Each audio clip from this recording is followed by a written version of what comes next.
The storm came without warning, rolling over the dry plains like a wounded animal crying for mercy. The wind howled through the rusted fences of Willow Creek Ranch, carrying dust, rain, and a woman's quiet sob. Her name was Ella Mae Carter, and her trembling hands gripped the wooden post beside the barn as lightning tore across the sky. Her old life had ended 3 days ago, buried alongside her father on a hill that overlooked their dying land. The bank had taken the rest, house, horses, and hope. All that remained of her family's legacy was a single locket hanging from her neck and the wild determination in her heart not to break. She had come to the Dalton Ranch because she had nowhere else to go. It was said that Colt Dalton, the ranch owner, was richer than most towns combined, a man whose cattle stretched farther than the eye could see. But what struck Ella wasn't his wealth, it was the silence that followed his name. No one spoke it with warmth. They said he'd once been kind, before money made him cold and heartbreak made him cruel. Now, as she stood before his gates, soaked and trembling, she wondered which of those stories would meet her eyes tonight. The gate creaked as she pushed it open, whispering a prayer that he'd give her work, any work, to earn her way and rebuild something of her life. She followed the dirt path to the barn, where the faint glow of lantern light flickered through the cracks. Inside, a tall figure stood alone beside a restless horse, his hat pulled low, his shirt sleeves rolled up, revealing strong forearms marked by work and time. When he turned, his eyes, gray as the storm, met hers with a quiet intensity that made her forget to breathe. "You lost, miss?" he asked, voice low and calm, yet something in it made her heart stutter. "No, sir," she said softly. "I heard you might be needing help here. I can clean, cook, ride, whatever you need done. I don't ask much." He studied her, the lantern light painting half his face in golden shadow. "This ain't a place for strays." She swallowed, clutching her locket. "I'm not a stray, Mr. Dalton. Just someone trying to earn her keep." His gaze flicked to her worn boots and threadbare shawl, then back to her face. For a long moment, he said nothing, the rain pattering on the roof filling the silence between them. Finally, he nodded toward the stables. "You can start by bedding the horses down. If you do it right, you'll have a bed for the night." It wasn't kindness in his tone, more like testing. But to Ella, it was mercy enough. Hours passed as she worked, her fingers raw, her body aching. The scent of hay and rain clung to her hair. Colt watched from the shadows, arms crossed, saying nothing. When she finished, she turned to him, chest rising and falling. "It's done," she whispered. He approached slowly, his boots silent against the dirt. Up close, she saw the faint scar near his jaw, the roughness in his hands that betrayed years of toil. "You missed a rope there," he said, reaching past her shoulder to pull it tight. His hand brushed hers, and instinctively she flinched. "Don't touch that," she pleaded under her breath, pulling her hand back protectively. It wasn't the rope she meant, it was the space she guarded, the fragile walls she'd built since her world fell apart. Colt froze, his hand still in the air. His eyes softened, just slightly. Then, with a voice that carried neither threat nor apology, he said, "It belongs to me now." Her brows furrowed in confusion until he added, quieter, "The ranch. The work, the rope, the chores you're doing, it's mine now, and you're under my roof. Which means no one here hurts you, not even the ghosts you're running from." The words hit her harder than she expected. He wasn't claiming her, only the safety she'd stumbled into, and for the first time in days, she let out a shaky breath. "Thank you, Mr. Dalton." "Colt," he corrected. "If you're gonna stay, you best get used to first names. Titles don't mean much out here." The storm had quieted by the time they stepped outside. The sky stretched white and bruised, the earth damp beneath their boots. Ella's heart still pounded, not from fear but from something she didn't yet understand. Colt led her to the bunkhouse, a small cabin with a single cot, a chair, and a worn quilt folded neatly on the bed. "It ain't fancy," he said, resting a hand on the doorframe. "But it's dry, and it's yours as long as you pull your weight." She nodded, too tired to speak. As he turned to leave, she hesitated. "Why'd you let me stay?" He paused, glancing back at her. "Because you didn't beg," he said simply. "And because I know what it's like to lose everything and still stand upright." When the door closed behind him, Ella sank onto the bed, staring at the shadows that danced across the walls. She thought of her father's hands, rough and gentle, of her mother's laughter echoing through the old farmhouse, and of Colt Dalton's voice, steady, unyielding, and somehow kind beneath the gravel. Sleep came slowly, chased by memories and the faint sound of rain easing against the window. But when dawn broke, painting the fields in soft gold, she rose with a strength she hadn't felt in weeks. Outside, Colt was already at work, guiding horses through the corral, his posture proud and deliberate. For a moment, she just watched him, this man who ruled acres of land yet carried himself like someone still fighting for it. Something about him unsettled her, the way his silence spoke louder than words, the way his presence filled the air like a storm waiting to break. He noticed her watching and gave a short nod. "Coffee's on the stove, hope you can handle it black." She smiled faintly. "I can handle a lot more than that." And for the first time, he almost smiled back. As the days passed, the rhythm of the ranch began to weave her into its pulse. She learned the horses' names, the songs the wind hummed through the valley, the way Colt's moods shifted like the sky, hard one moment, tender the next. There were times she caught him looking at her, not with desire, but with a kind of quiet recognition, as if her pain mirrored his own. But just as she began to feel safe, a shadow from her past rode into town. A man in a black coat, carrying a letter that bore her father's seal and a debt that hadn't died with him. When he saw her near the Dalton ranch, his smirk told her the peace she'd found was temporary. And somewhere across the corral, Colt Dalton watched the stranger too, his jaw tightening. He'd seen that kind of man before, the kind who took without asking, who believed everything had a price. Ella didn't know it yet, but that letter would change everything, about her, about Colt, and about what it truly meant when he said, "It belongs to me now."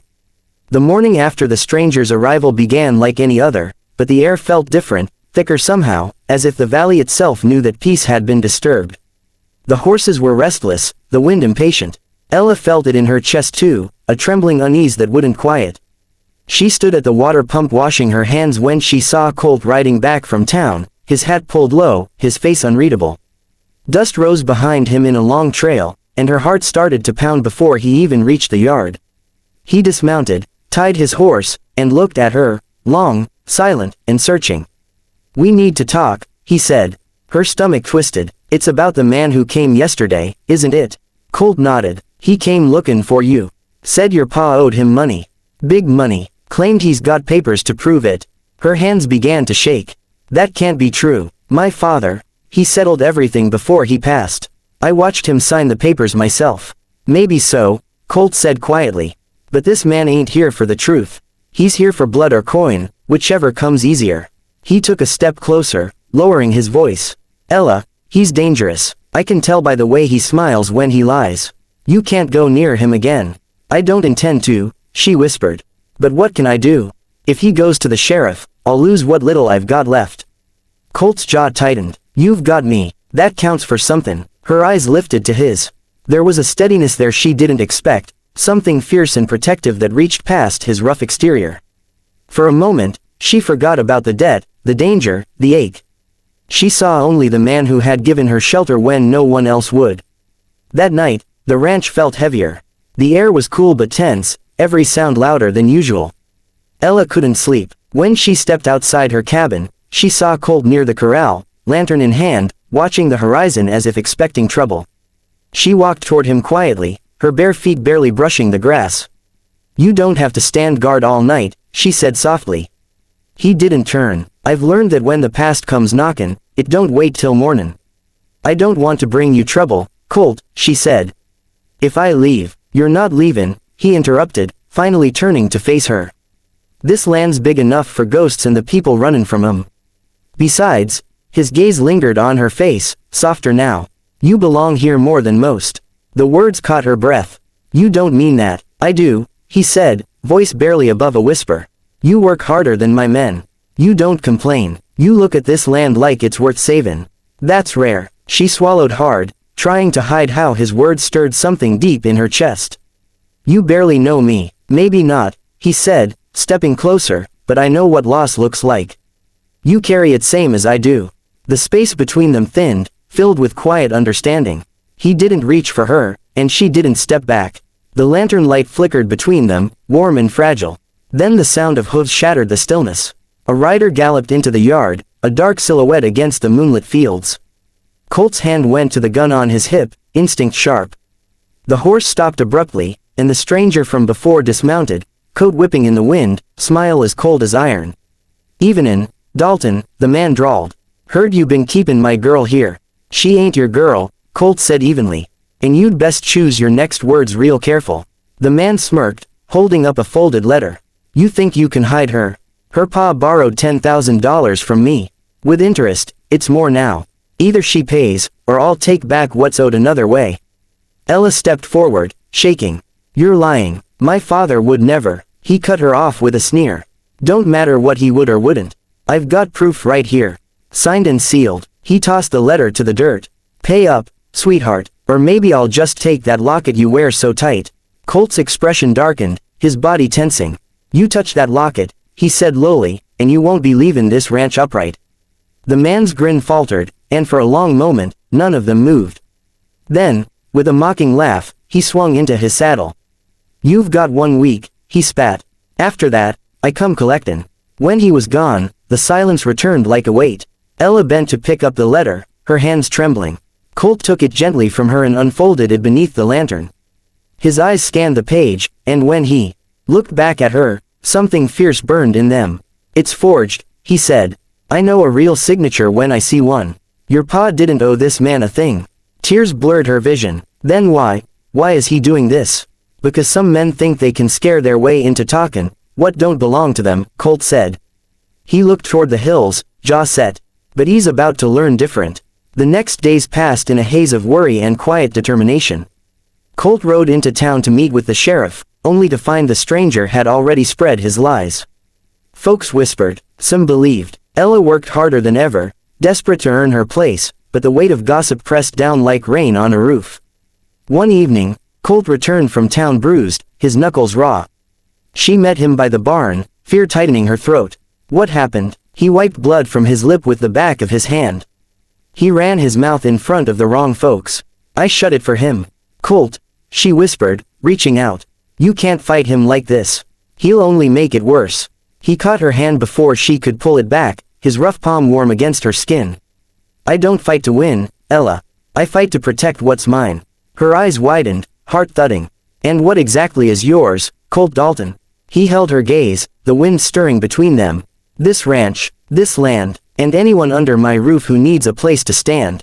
There was no arrogance in his tone, only conviction, a promise spoken like a prayer. Slowly, her hand relaxed in his. By the end of the week, the stranger returned, riding hard and angry. He came with 2 men at his back, but Colt was waiting at the gate, rifle resting easy in his hands. Ella stood behind him, her locket gleaming in the afternoon sun. You don't belong here, Colt called out. Turn around. The man sneered. You think you can scare me, Dalton? I got law on my side. You've got paper, Colt said. And paper burns. With a flick of his wrist, he tossed a copy of the letter, proof of the forgery, onto the dirt. Sheriff saw the real records. Debt's fake. You're done. The man's smirk faltered. You can't. I can, Colt said, raising the rifle slightly, not aiming, just reminding. Now get off my land before I forget I ever believed in second chances. The men turned and rode off without another word. When the dust settled, Ella let out a trembling breath she hadn't realized she'd been holding. Colt turned to her, his eyes softer now, the storm inside them easing. You don't owe anyone a thing, he said quietly. Not him, not the world, not even me. Tears welled in her eyes. Then why do I feel like I owe you everything? He shook his head, stepping close enough for her to feel the warmth of him. Because you ain't used to someone fightin' for you. But I don't want what's owed, Ella. I just want you to stay. For the first time, she didn't resist the tears. She reached up, resting her hand against his chest where his heart beat steady and sure. Then I will, she whispered. Not because I'm yours, but because I choose to be. And somewhere between the fading sun and the quiet wind, he smiled, a small, honest thing that softened every hard edge he'd ever worn. The land stretched wide around them, no longer a place of loss, but of beginning. A love not born from possession, but from protection, from 2 broken souls who finally found a reason to stand tall again.